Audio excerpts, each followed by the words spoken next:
So, I've always wondered why white people are the way they are and why a good number of them seem to not care about any other group of people. I came by some videos recently of some white people, I would say, kind of answering the question of why white people are the way they are. Hearing them admit to the things that they admitted to, things like how white people don't have souls and how they have to steal other people's souls and how they've lost their humanity was kind of scary. I mean, I've heard non-white people say these things before when we see white people do things that are obviously inhumane. I am personally still trying to wrap my head around some of the things that they said. I have put together a compilation of these videos I found, so I want you guys to look at them and let me know down below in the comment section what your thoughts are. We need you to tell us everything about how you were socialized to view us. Okay, bear with me here. White supremacy has taught us to steal your souls. Now, I don't mean soul in the ethereal, otherworldly sense, but in the sense of an innate connection to our own human spirit. That is a connection between the mind and body that white culture alienated white people from in order to give us the power to dehumanize people of colour in the way that we have. Because we lack that incredibly meaningful connection with ourselves, we steal and appropriate that from other cultures around the world. We love these expressions of soul and spirit, but hate that we can't do it and resent you for that. We love to have it, but hate when you have it. I'm trying to express this another way, but it's hard. It is necessary for human beings to express their emotions and to feel their feelings. Those feelings flow through us as a form of communication from within our bodies. It's a balancing process. It's about life regulation and good health. But huge portions of particularly white cultures have tried to sever our connection from those feelings and suppress them with kind of intellectualization and like mind over matter. And that's been really unhealthy for us on a psychological level because those feelings are fundamental to our well-being. So these ideas of feeling suppression are dehumanizing, but are also foundational to white supremacy and capitalism. So this disconnection with our feelings can, for some people, go so deep that when they see people of other cultures expressing their feelings happily and easily, they get really angry about that and hate on them just for that expression of self. I believe that all religious, spiritual or divine experiences human beings have ever had are the result of our innate connection to the universe. These experiences are naturally occurring and flow through our bodies and up into our minds, but in white cultures, for whatever reason, we have severed this connection, leaving the mind alienated and on its own. This was utilised as a form of population control and during colonial times was used to weaponise white people against black, indigenous and people of colour. This disconnect is a form of self-inflicted generational trauma that we continue to perpetuate in the way that we raise our children. Broadly, white people have yet to regain this connection. So when they see these free, open and loving expressions of self in people of other cultures, they do not understand how that is even possible. This is reinforced by internalised racial ideas from our white supremacist environment, which leads to nothing but hate. I need a white parent to stitch this and explain to me why. They are firing their son because their relationship to him is damaging their social standing, distancing themselves from bad press, if you will. White culture, white societies are anti-human. To do all the shit we did, we had to disregard our innate value system and assign a new one to all humans and human relationships based in proximity to and perpetuation of whiteness. This means we don't view children as just personal property, but as a marketable product. An investment that is supposed to pay off in bringing social esteem or security later in life. An empty extension of the self to fill with standardized skill whose achievements you then take credit for throughout their life. But they never intend to be accountable for their own and therefore their representatives' failures. The only value they can extract is through his public dismissal. Okay, let's break this down because the position you are coming from is prevalent but problematic. There are a few definitions we can change to actually make sense of this situation. Firstly, Ibram X. Kendi uses racial ideas rather than a racist person, and this is really important. Saying someone is racist is all-encompassing, but saying someone holds racist ideas is necessarily nuanced. As white people living in a systemically racist environment, we cannot help but internalize racist ideas. This means that we are subconsciously collecting racist ideas from our environment, and we are not consciously aware that we're doing this.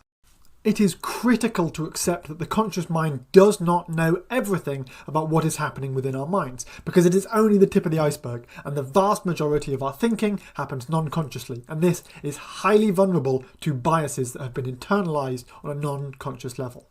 Separate yourself from your thoughts. You don't need to be explicitly taught to hate when the entire system within which we reside is built on hate and the exploitation of others. The human mind learns far more from environmental factors than it does from explicit instructions, and we are not consciously aware of this. This happens without us actually needing to do anything. This is why the human mind is so brilliant and has been able to achieve so much. This, however, is also a massive problem when the environment you are in is toxic as f***. We need to learn to listen to the voices of the BIPOC community because they have been telling us this all along. But we are not listening because we think that our conscious mind is in control and we are fully aware of every aspect of our mental states, and that's just not true. So listen, and if people are saying something that seems really weird, figure out why you might not be fully aware of what's happening within yourself. White culture, if you could even call it culture, is based in... It was a narrative created by colonizers, like my Portuguese ancestors, in order to justify what they were doing to other people on the continent of Africa and even here in North America. And the narrative was that we white people were better than all other races. And they did so through Christianity. They took the Bible and different scripture verses, twisted it around in order to fit the narrative of colonialism and white supremacy, and also the patriarchy. And the patriarchy is white man in power. White supremacy is white man in power. Colonialism is white man in power. And Christianity, for the most part nowadays, is white man in power.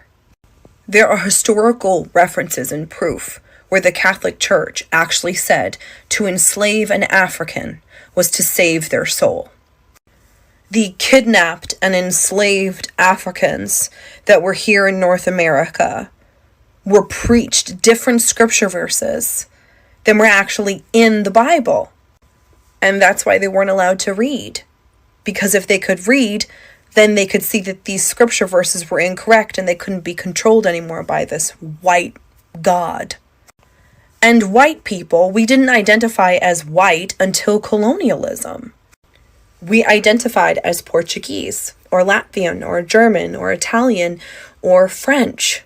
But then colonialism came around, and then all of a sudden we became white, and we were superior, because we were the chosen race by God, and the scripture verses proved it, and we had to go into other people's lands and preach the gospel, when really it was all a ruse. It was all an excuse to go in and pillage the land and the people and the cultures. So when I say that white culture is based in race, it's based in race. Christianity was the Trojan horse of white supremacy and colonialism. And Western Christianity, as we know today, is still based within superiority. All Christians think that they're better than everybody else. I grew up in it. I'm very familiar with the culture. And it's part of the problem. There's a reason why most of Trump's supporters are Christians. It's because they don't even realize that the conditioning of colonialism and Christianity and the patriarchy is so deeply embedded within them and their identity that they don't even see the truth. Christianity is based in superiority, in white superiority, in white culture, which is all based in race.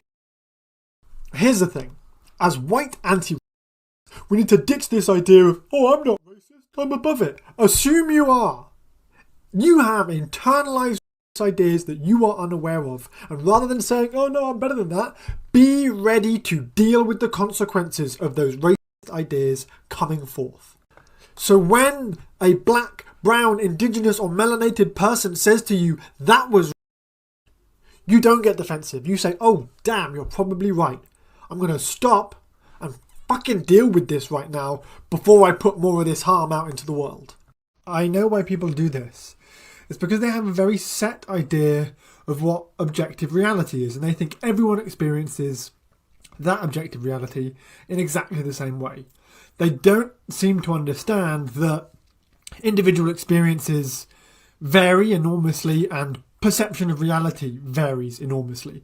So they believe that their experience of reality, i.e. not experiencing racism as a white person, means that racism doesn't exist anywhere. They don't seem to be able to grasp that other people have different experiences of reality to them, because that would confuse the idea of there being a singular objective reality. When we have one physical reality, but an infinite number of kind of mental realities, why always with the biting, little cat?